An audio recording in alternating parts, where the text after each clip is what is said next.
Praise the Lord सभी को।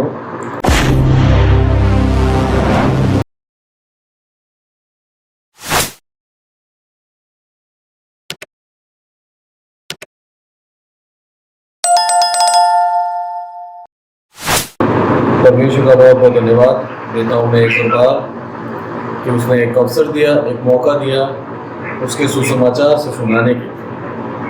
और मैं मसीह संगत का धन्यवाद देता हूँ कि उन्होंने एक और बार मुझे बुलाया, पूरे पैशन वीक उन्होंने मुझे बुलाया ताकि परमेश्वर के संदेश को हम सीख सकें। प्रभु हमसे क्या कहना चाहता है इस पूरे सप्ताह हम उसको सीखें। आज का वचन हम देखेंगे मत्ती में से, और मत्ती 15 अध्याय और 21वीं आयत। यहाँ पर मैं पढ़ता हूँ, यीशु वहां से निकलकर सूर और सैदा के प्रदेश की ओर चला। उस प्रदेश में से एक कनानी स्त्री निकली और चिल्लाकर कहने लगी, हे प्रभु, दाऊद के संतान, मुझ पर दया कर। मेरी बेटी को दुष्टात्मा बहुत सता रहा है। पर उसने उसे कुछ उत्तर न दिया।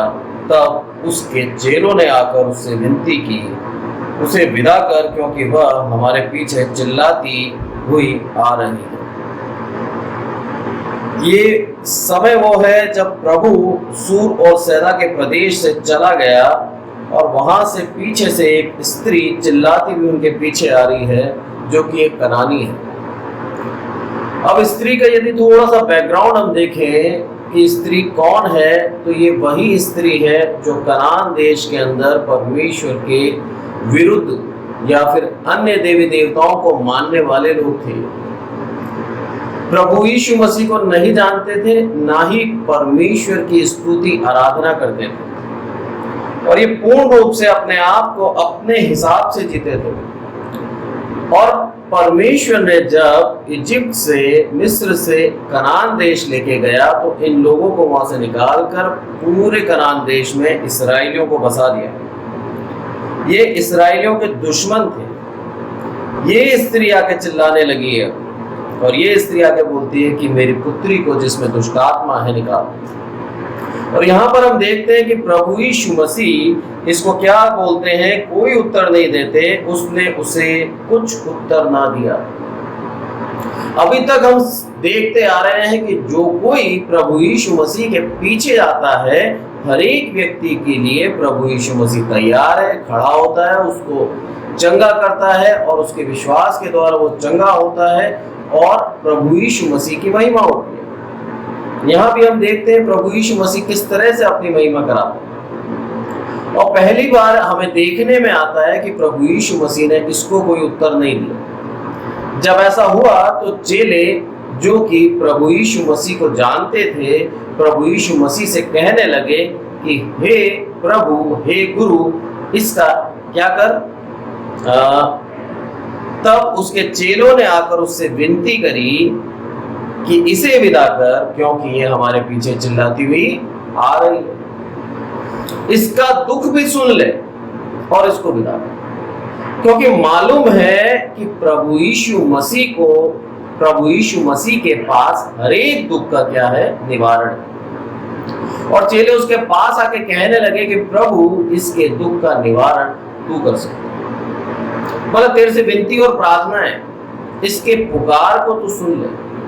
अब देखिए आप, चेले भी कितने ज्यादा प्रभु के संग रहते रहते प्रभु के जैसे होते जा रहे हैं। उनको भी सुना नहीं जा रहा किसी की चिल्लाहट, उनके दिल में भी दया है।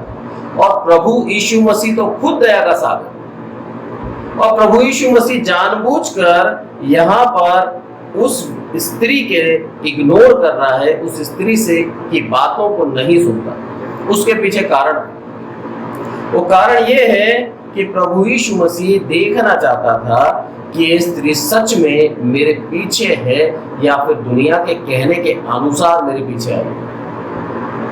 आज हम अन्य जातियों के लिए थोड़ा सा कठिन हो जाता है कि हम प्रभु यीशु मसीह के पीछे जब चलते हैं तो पूर्ण रूप से अपने विश्वास को दिखाएं।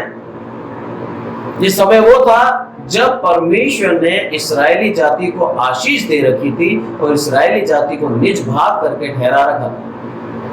बाद में प्रभु यीशु मसीह ने सब जगह जितने भी अन्य जाति थे सब लोगों के लिए चेलों को भेजा और बोला कि जाओ सुसमाचार सुनाओ। पर अभी तक सुसमाचार, अभी तक जो इस्राएली मैं बोलूंगा रीति रिवाज थे या इसराइलियों के लिए जो ठहराई गई आशीष थी वो सिर्फ इसराइलियों के लिए थी। यदि हम उत्पत्ति पढ़ते हैं तो उत्पत्ति और उसके 12 का 3 क्या कहता है,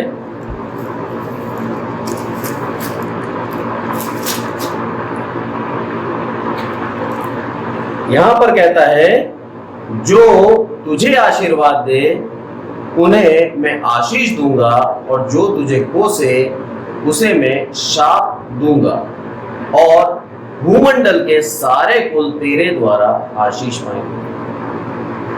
ये परमेश्वर की एक दया थी कि परमेश्वर अब्राहम को आशीष देता है और उस समय उसको वादा कर देता है कि भूमंडल के सारे कुल तेरे द्वारा आशीष पाएंगे।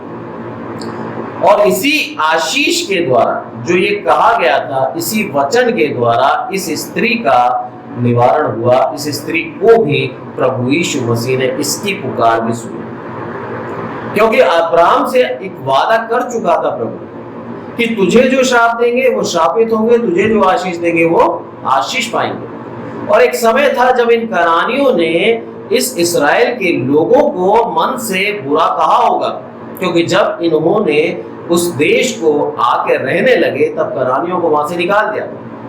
और यही कारण था इस स्त्री के पुत्री के अंदर वो दुष्ट आत्मा थी और ये स्त्री की एक परिस्थिति थी, क्योंकि शाप दिया और ये खुद शापित हो गई। इसने इस्राएलियों के लिए बुरा कहा और ये इसके लिए जीवन में खुद बुरा हो गया।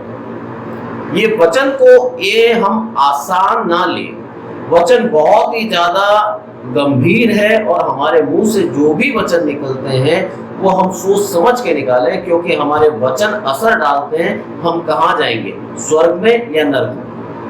हम खुद ही हमारे दुश्मन हो सकते हैं यदि हम परमेश्वर को सही तरीके से नहीं पहचानते या उससे प्रार्थना करना हमें नहीं आती या उसके करीब आना और उससे विनती करना हम नहीं जानते, तो हम खुद अपने आप को परेशानी में डाल सकते हैं। इस स्त्री ने अपने आप को परेशानी में डाला, क्योंकि परमेश्वर ने जो एक बार आशीष दे दी इब्राहिम को, वो आशीष सदैव के लिए उसके ऊपर थी। उसने जो कहा था वो आज भी कितने हजार साल हो गए, मैं समझता हूँ प्रभु यीशु मसीह और अब्राहम के बीच में लगभग 3000 समथिंग साल हो गए होंगे। इतने पहले जो कहा गया था उसका असर आज भी है। और प्रभु यीशु मसीह ने जो कहा था उस वचन का, जो परमेश्वर ने कहा था उस वचन का असर आज भी है। आज भी वो कनानी लोग उस शाप के अंदर बीत रहे हैं, उस शापित स्थिति में हैं। और उसी का एक उदाहरण वो कनानी स्त्री आई इसके पीछे। और जब आई तब प्रभु यीशु मसीह ने उसकी अनसुनी करी, सर्वप्रथम ये देखने के लिए कि सच में ये मेरे पे विश्वास रखती है या सिर्फ दुनिया के कहने पर मेरे पीछे आ गई। और जब चेलों ने उससे बोला कि इसका उपाय कर, तब प्रभु यीशु मसीह ने क्या उत्तर दिया उसको, 24वां आयत पढ़ता हूं। उसने उसे उत्तर दिया, हे इस्राएल के घराने की खोई हुई भेड़ों को छोड़ मैं किसी के पास नहीं भेजा गया। अरे मेरा उद्देश्य ये था कि मैं सिर्फ और सिर्फ इस्राएल की भेड़ों को जो परमेश्वर ने मेरे लिए ठहराई हैं उनके पास जाऊं। पर वह आई और यीशु को प्रणाम करके कहने लगी, हे प्रभु मेरी सहायता कर। अब प्रभु यीशु मसीह की दया देखिए, जहां पर वो बोलती हे प्रभु मेरी सहायता कर। हमें मालूम होना चाहिए हमारी सहायता करने वाला एकमात्र प्रभु यीशु मसीह है, उसके अलावा हम कहीं नहीं जाए। उसके अलावा हमारी विनती और प्रार्थना कहीं और नहीं होनी चाहिए। यदि हम कहीं और जाते हैं तो हमारे लिए एकमात्र जो रास्ता प्रभु यीशु मसीह है वो बंद हो जाएगा। वो द्वार बंद कर लेगा और बोलेगा तुम्हें जहां भटकना है भटकना। यहाँ पर वो कनानी स्त्री जो कि इस्राएली नहीं थी, जो इस्राएल की दुश्मन थी, वो स्त्री आके उसके पास क्या बोलती है कि हे प्रभु तू मेरी सहायता कर, मैं जानती हूं तू मेरी सहायता कर सकता है, मुझे तुझ पे विश्वास है। ये विश्वास प्रभु आज हर एक विश्वासी से चाहते हैं कि हम उसी विश्वास के साथ उसके पास आए और उसके पीछे लगे रहे कि प्रभु करेगा तो तू करेगा, तेरे अलावा और कोई नहीं करेगा। जब उसने ऐसा बोला तब क्या बोलता है, उसने उत्तर दिया, लड़कों की रोटी लेकर कुत्तों के आगे डालना अच्छा नहीं। अरे जो तू मांग रही है वो मेरी प्रजा के लिए है, मैं तेरे सामने कैसे दूं?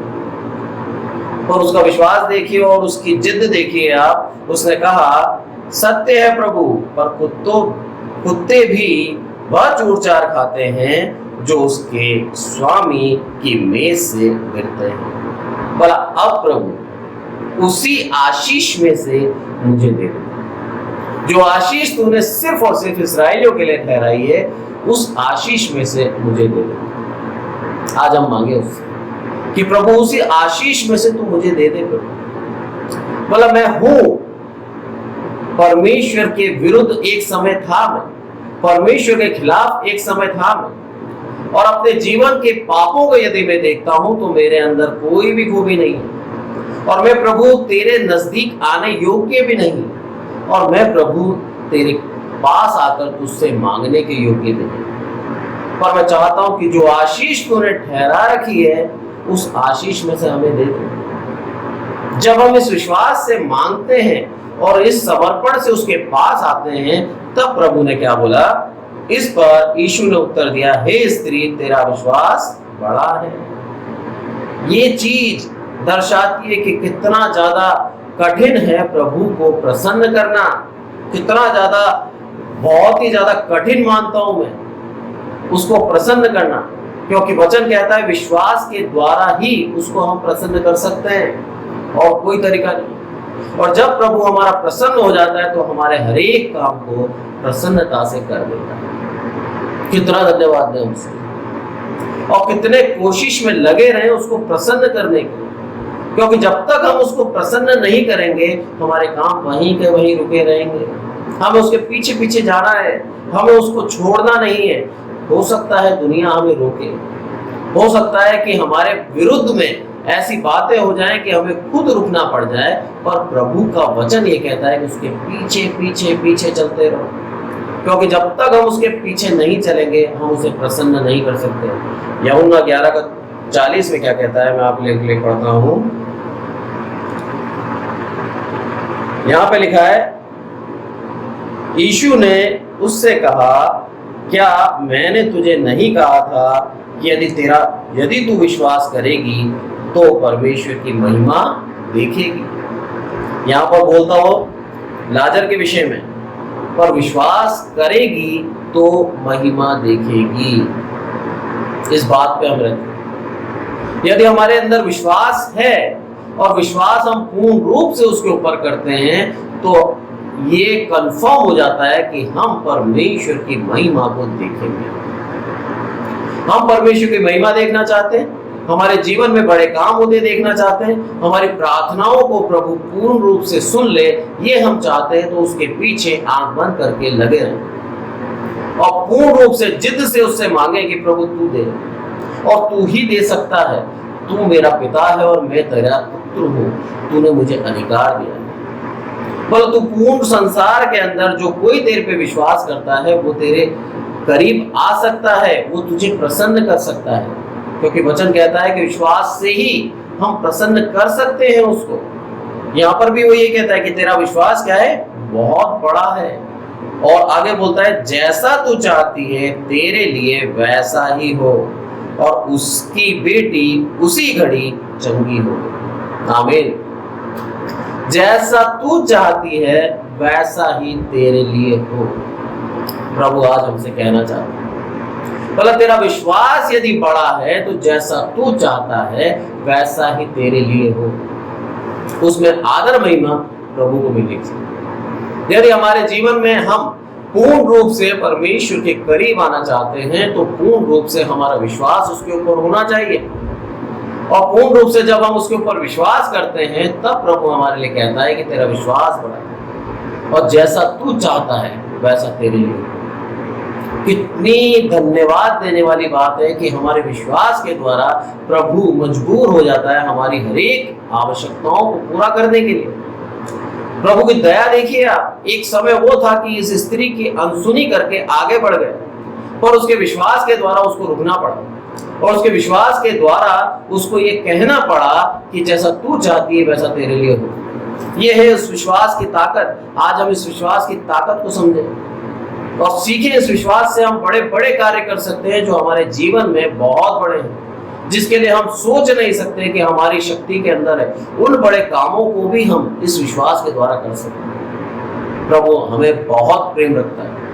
वो चाहता है कि हम उसी प्रेम के साथ उसके करीब आएं और उसी प्रेम के साथ हम उसके ऊपर विश्वास रखें और उससे मांगते रहें, क्योंकि वो चाहता है हम उससे मांगे।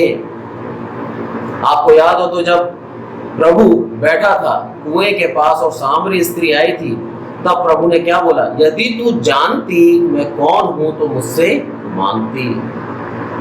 हम जानते हैं उसे तो हमारा कर्तव्य बनता है हम उससे मांगे। और प्रभु आशीष देना चाहता है। प्रभु देना चाहता है आशीष। प्रभु कहना चाहता है तेरे विश्वास के द्वारा जैसा तू चाहती है वैसा हो जाए। और उसी घड़ी आश्चर्य कर्म हो गया। वो स्त्री की जो बेटी थी, जो कई समय से दुष्ट आत्मा से ग्रसित थी, वो बेटी उसी घड़ी ठीक हो।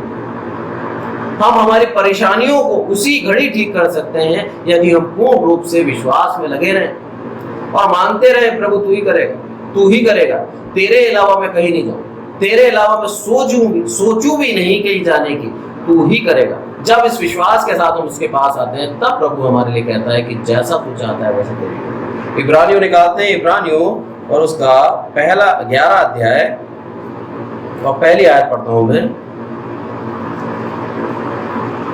यहां पर लिखा है, अब विश्वास आशा की हुई वस्तुओं का निश्चय और अनदेखी वस्तुओं का परिणाम है। अनदेखी वस्तु थी उसके लिए और उसकी एक आशा थी, उसका प्रमाण क्या हो गया? विश्वास हो गया। उस स्त्री ने सोचा नहीं था कि पूर्ण रूप से मेरी बच्ची उसी घड़ी ठीक हो जाएगी, और वो उस विश्वास के साथ लगी हुई थी कि नहीं प्रभु करेगा तो तू, और उसी घड़ी वो ठीक हो गई।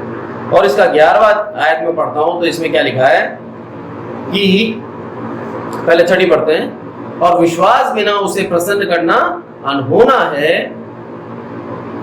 क्योंकि परमेश्वर के पास आने वाले को विश्वास करना चाहिए कि वह है और अपने खोजने वालों को प्रतिफल देता है। कितना धन्यवाद दें कि अपने खोजने वालों को प्रतिफल देता है। यदि हम उसे खोजते हैं अपने दिल से, जिस तरह से स्त्री ने खोजा, प्रतिफल मिला उसको।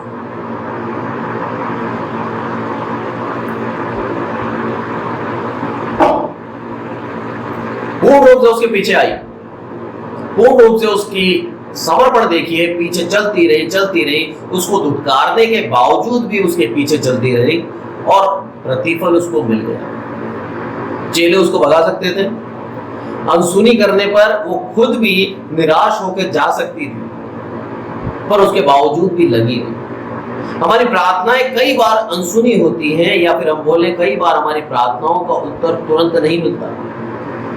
ये दृष्टांत हमें सिखाता है, ये उदाहरण हमें सिखाता है कि हमें लगे रहना है। प्रभु करेगा, प्रभु सामर्थ्य। प्रभु बस जानबूझकर उस चीज को सुन नहीं रहा, उसका समय अभी आया। उस स्त्री को विश्वास के द्वारा उसने सुना। जब हम उस पूर्ण विश्वास के साथ उसके पीछे लग जाते हैं कि प्रभु तू ही करेगा, तू ही करेगा, तब हम उसको प्रसन्न करते हैं अपने विश्वास के द्वारा। और जो हमारी प्रार्थनाएं इतने समय से नहीं सुनी जा रही थी, उन प्रार्थनाओं को प्रभु सुन लेगा। जहां पर कहता है कि जब तुम उसके पास, परमेश्वर के पास आने वाले को विश्वास करना चाहिए। ये हमारा कर्तव्य बन जाता है कि जब हम उसके पास आते हैं तो हम पूर्ण रूप से उसके ऊपर विश्वास करें, और जब विश्वास से उसके पास आते हैं कि वह है, तो उसके खोजने वालों को उसका प्रतिफल वो देता है। और उसका प्रतिफल क्या था? उस स्त्री के लिए उसका प्रतिफल उसकी बच्ची चंगी हो गई। सारा के लिए उसका प्रतिफल क्या था? 11वीं आयत पढ़ता हूं मैं। विश्वास से सारा ने आप बूढ़ी होने पर भी गर्भ धारण करने की सामर्थ पाई, क्योंकि उसने प्रतिज्ञा करने वाले को सच्चा जाना था। अरे प्रभु परमेश्वर ने उससे प्रतिज्ञा की थी कि तुझे मैं एक संतान दूंगा। उस चीज को उसने सच्चा जाना कि मेरा परमेश्वर झूठ नहीं बोल सकता। परमेश्वर ने हमसे कई वादे किए और हर एक वादे में वो हमें ये बताता है कि वो हमारे संग है और हमारी हर एक आवश्यकताओं को पूरी करने में तत्पर है। जब वो सच्चा है तो हमारी हर एक आवश्यकता को पूरा करेगा, जो परमेश्वर की महिमा के लिए। ये विश्वास के साथ हम उसके पास हैं और मांगे उससे कि प्रभु हाँ, तेरा वादा था मुझसे, तूने प्रतिज्ञा करी है मुझसे कि जो कोई तेरे पीछे चलता है वो प्रतिफल के बिना नहीं जा सकता। मैं उसी प्रतिफल की खोज में हूं। मेरा विश्वास तेरे ऊपर है और तू सच्चा है प्रभु। वो सच्चा है, ये चीज सारा ने जान ली और उसके सच्चे होने के कारण सारा गर्भवती हो गई। जबकि उसकी दशा कैसी थी हम सब जानते हैं। बूढ़ी स्त्री, जो मेडिकल साइंस के द्वारा यदि देखी जाए तो वो स्त्री किसी भी आधार पर गर्भवती नहीं हो सकती थी। ऐसे असंभव कार्य को प्रभु ने संभव कर दिया। कारण क्या था?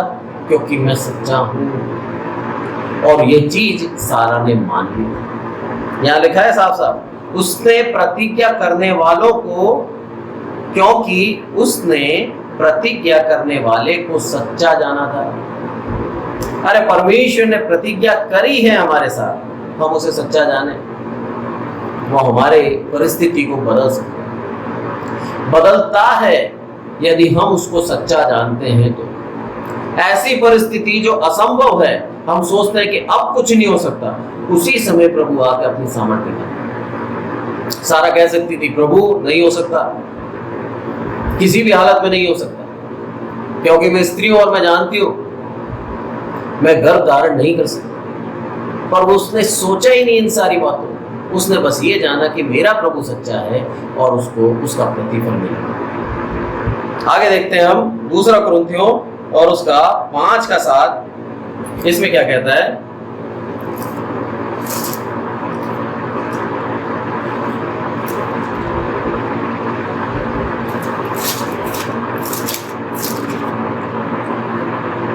क्योंकि हम रूप को देखकर नहीं पर विश्वास से चलते हैं। हमें देखना क्या है? विश्वास। और रोमियो 1 का 28,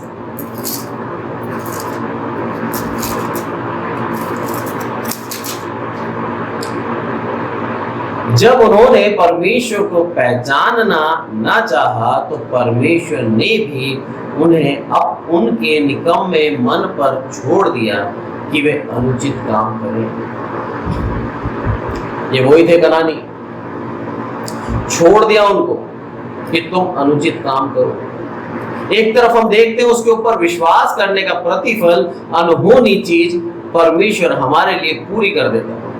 पर जब हम उसको पहचानना ना चाहा, लिखा है यहां पर, जब उन्होंने परमेश्वर को पहचानना ना चाहा तो परमेश्वर ने भी उन्हें उनके निकम्मे मन पर छोड़ दिया। चुनाव हमारे पास है, या तो हम उसको पहचानते हैं, उसके ऊपर विश्वास करें और ये माने प्रभु सच्चा है, हमारे हर एक काम जो रुके हुए हैं प्रभु पूरे करना चाहता है, क्योंकि उसका वचन कहता है मैं सच्चा हूं। और जब सच्चा है प्रभु तो उसकी सामर्थ हमारे प्रार्थना में दिखेगी। या फिर दूसरी तरफ हम देखें कि उसको पहचानना ना चाहा तो परमेश्वर ने भी क्या कर दिया? उनको छोड़ दिया। यही कारण है आज दुष्ट फल रहे फूल रहे। आज दुष्ट उस अवस्था में है जो हमें देखकर ऐसा लगता है कि प्रभु ये इस अवस्था में कैसे? छोड़ दिया, अनर्थ की कमाई में फल रहे फूल रहे हैं, पर उनके जीवन में खुशी नहीं है, उनके जीवन में संतुष्टि नहीं है, उनके जीवन में बेचैनी है और वो पूर्ण रूप से बिल्कुल ऐसी जिंदगी जी रहे हैं, सिर्फ दिखाने के लिए दुनिया को वो खुश है पर अंदर से दुखी है, चैन नहीं, डिप्रेशन में, एंजाइटी से भरे हुए। क्यों? क्योंकि अनर्थ का पैसा है, उसके साथ दुख आता है। छोड़ दिया उनको, बोला करो जो तुम्हें करना है, और मनमाना काम करा, मनमाना काम करा कि वे अनुचित काम करें, जो उचित नहीं है वो काम कर रहे हैं आज। क्यों कर रहे हैं? क्योंकि परमेश्वर ने छोड़ा है, उनकी सामर्थ्य में नहीं था वो काम करना, पर परमेश्वर ने क्या कर दिया? उनको छोड़ दिया। इसीलिए वो ऐसे काम कर रहे हैं जो अनुचित है। आगे हम देखते हैं नीति वचन और उसका 3।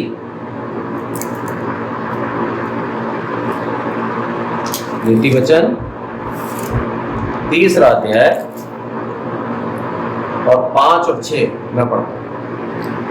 इसके अंदर लिखा है, तू अपनी समझ का सहारा ना लेना, वरन संपूर्ण मन से यहोवा पर भरोसा रखना। यही करा उस स्त्री ने, अपने मन का, अपनी समझ का सहारा ना लेते हुए पूर्ण रूप से पड़ गई प्रभु यीशु मसीह के पीछे। बोला मेरी पुत्री को ठीक कर, चिल्लाने लगी और दुआएं देने लगी कि हे प्रभु तू मेरी पुत्री को ठीक कर। और उसका प्रतिफल ये था, उसी घड़ी उसकी पुत्री ठीक हो गई, क्योंकि उसका विश्वास बढ़ा और उस विश्वास के द्वारा उसने प्रभु यीशु मसीह को प्रसन्न कर दिया और उसके द्वारा उसके जीवन में प्रतिफल आया। यहाँ पर सुलेमान राजा, जो खुद बुद्धि का धनाढ्य है, इतना ज्यादा बुद्धिमान है, उसके अंदर लिखा है वचन के अंदर कि उसके समान कोई बुद्धिमान नहीं था और ना होगा। इतना ज्यादा बुद्धिमान व्यक्ति क्या बोलता है, तू अपनी समझ का सहारा ना ले, क्योंकि सुलेमान ने अपनी समझ का सहारा लिया।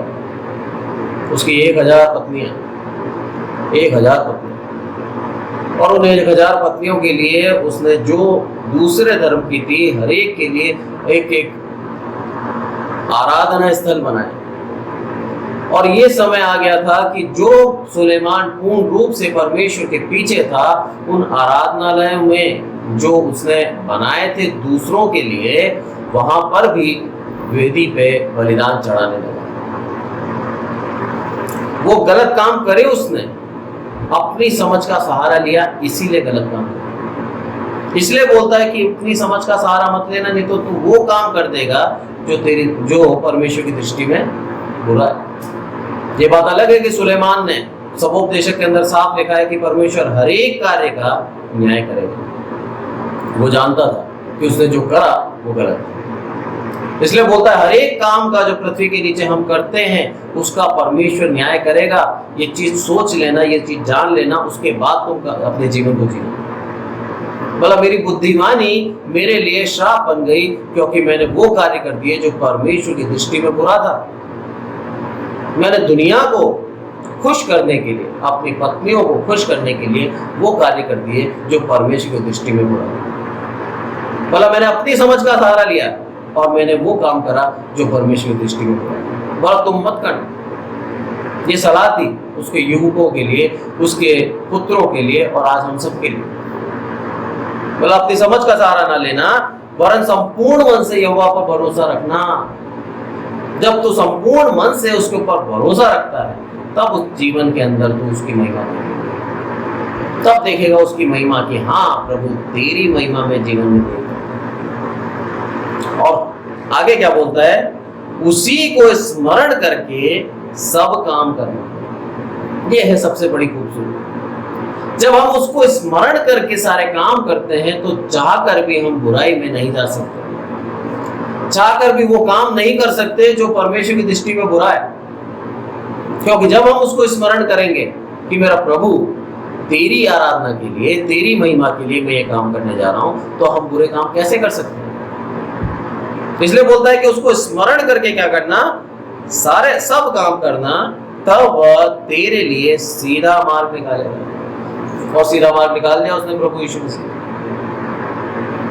बोला सीधा मार्ग निकालेगा तेरे लिए। तू सोचता रह जाएगा कि ऐसे कैसे हुआ, और प्रभु तेरे लिए क्या कर देगा, एक सीधा मार्ग निकाल देगा। और वो सीधा मार्ग क्या था? यूहन्ना 3:16, एकदम सीधा मार्ग जो हम सब जानते हैं। एक और बार मैं पढ़ता हूँ आप लोगों को।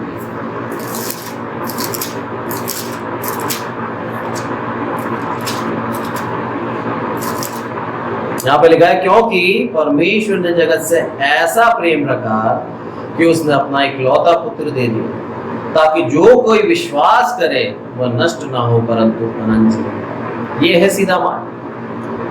जब हम अपनी समझ का सहारा नहीं लेते और परमेश्वर पर संपूर्ण भरोसा रखते हैं, तब परमेश्वर हमारे प्राणों को बचाने के लिए उपाय करता है।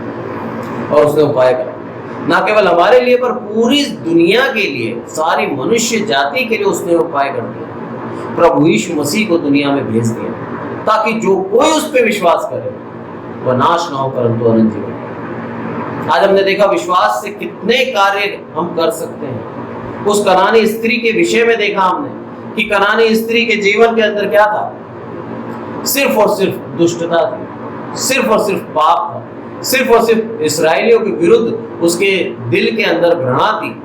पर जब प्रभु यीशु मसीह को उसने सुना, प्रभु यीशु मसीह को पहचाना, तब उसके ऊपर विश्वास करके अपने जीवन को बदल दिया। एक जीवन कैसे जी रही थी, अनुचित काम कर कर, पर जैसे ही प्रभु यीशु मसीह को पहचान लिया, उसने उचित काम करा, विश्वास करा उसके ऊपर, और जब विश्वास करा तो उसने प्रतिफल पाया। जब हम उसके ऊपर विश्वास करेंगे तो 100% हम उसका प्रतिफल पाएंगे, ये परमेश्वर का वचन कहता है। और सुलेमान राजा ने क्या बोला कि तू सेठी रमच का सहारा ना लेना, पर परमेश्वर के ऊपर पूर्ण भरोसा रखना। जब हम भरोसा रखते हैं तब हमारे लिए क्या करता है, वो एक सीधा मार्ग निकाल देता है, और सीधा मार्ग सिर्फ और सिर्फ प्रभु यीशु मसीह। उसके ऊपर विश्वास करें, अनंत जीवन के भागी हो जाए।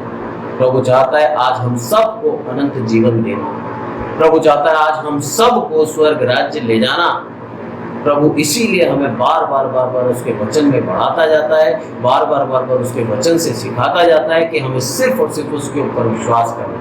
और जब हम उसके ऊपर विश्वास करते हैं तब हम उसको प्रसन्न करते हैं। प्रभु को प्रसन्न करना आसान नहीं, वो हमारे विश्वास को परखता है, हमारी प्रार्थनाओं को होल्ड पे डाल देता है, रोक देता है, सुनता नहीं है, कई बार अनसुनी कर देता है, जिस तरह से इस कनानी स्त्री की करी, और देखता है कि सच में ये मेरे पीछे ही रहता है या फिर चला जाएगा। और जब हम उसी के पीछे रहते हैं तब हमारी प्रार्थनाओं को सुनकर, हमारे विश्वास को परख कर उसका प्रतिफल जरूर देता है। इस वचन के अंदर यही कहता है कि ताकि जो पूरे समाज के लिए आ गया, पूरे मनुष्य जाति के लिए आ गया, कि जो कोई उसके ऊपर विश्वास करे वह नष्ट ना हो, वो अपने प्राणों को नष्ट ना करे, वो नरक में ना जाए, वो सिर्फ और सिर्फ स्वर्ग में जाए, क्योंकि उसने विश्वास किया। उसने सारा ने जान लिया था कि परमेश्वर सच्चा है और उसका प्रतिफल उसने पाया। कनानी स्त्री ने जान लिया था परमेश्वर सच्चा है और उसने पूर्ण विश्वास किया, उसका प्रतिफल उसने पाया। आज हम जानते हैं कि प्रभु सच्चा है, प्रभु हमें हमारा प्रतिफल देना चाहता है, प्रभु आज हमें स्वर्ग राज्य देना चाहता है। ये है सच्चा प्रतिफल जो प्रभु हर एक विश्वासी को देना चाहता है। प्रभु चाहता है कि आज हम उसको पास आए, उसके पास आए और पूर्ण विश्वास करें। प्रभु हमारा प्रतिफल हमें देना चाहता है। यहाँ पर लिखा है परंतु अनंत जीवन पाए।